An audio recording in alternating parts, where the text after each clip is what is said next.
This is DBTV. I'm here with Neil McGuigan of McGuigan Wines, who's celebrating this morning after picking up 2 awards last night, the IWSC Awards, and the International Winemaker and Aussie Producer of the Year. So Neil, how do you feel about winning?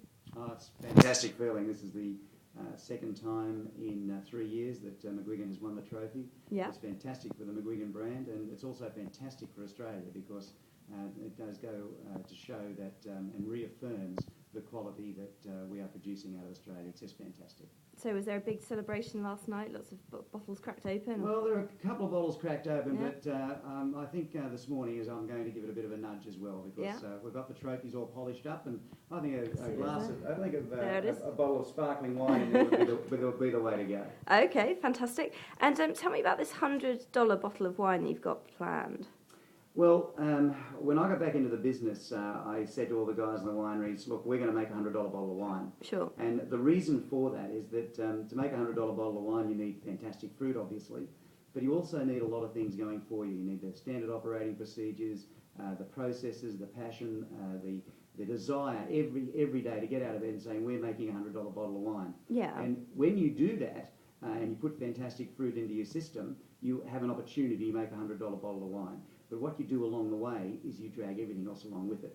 Okay. So then your $10 bottle of wine starts to taste like a $12 bottle of wine. You start to over-deliver at every price point because you are challenging everyone to make something which is outstanding. And that quest for outstanding quality helps everything you do along the way with all the wines. And what's going to be in it? What blend will it be? Well, we've been working on it for a number of years, and we finally got the fruit in 2010, which we think is in the zone. Yeah. And that is basically from Clare in South Australia.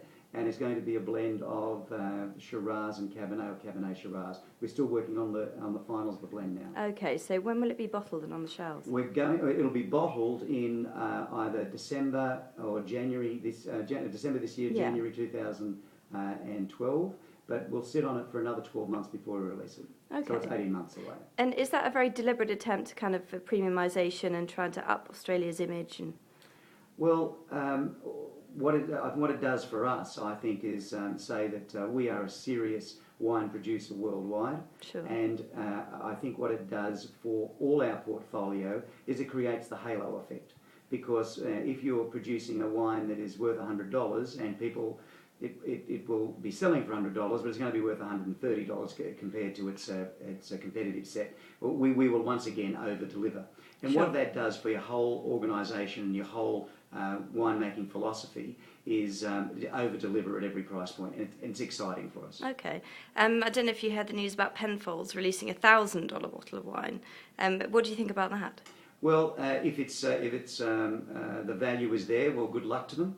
We're not at 1,000 yet. I think it's been 60-20 or something yeah, like that? Exactly, yeah. And 620, I think it is. And it's how old? I think it's an old bottle of wine, isn't it? I think it was just 2008, actually. Oh, is that yeah, right? Yeah. Look, if they can do it and they can have fantastic quality, well, good luck to them. And they chose to launch in China. Is that something that's going to become increasingly important to you as a market? China is Asia in general is an area that we have to concentrate on. We're going very well in Australia, very well in New Zealand, terrifically in the UK and also in Europe. But Asia and the US are focuses that we are looking at, and we're working very hard in the Chinese market. And the Chinese market is a great opportunity. However, they have their own industry as well. Sure. So we're going to be up against a domestic industry, which is probably going to make pretty good wine in the not too distant future. Okay. And your Semion won an award. Yes. Why do you love Semion so much? Well, Semion is a A-grade grape variety. Semion produces wines that have flavour, length, finesse, and have longevity. And the Hunter Valley Semillons are just outstanding wines, and they have been awarded fantastic awards for a long period of time. They are fantastic when they're young, sure. And they age gracefully. And we've done particularly well with the Semillons out of the Hunter in this show, and they've really led the way for us winning the International Winemaker of the Year. Great, fantastic. Well, Neil McGuigan, thank you very much. My pleasure. Thank you.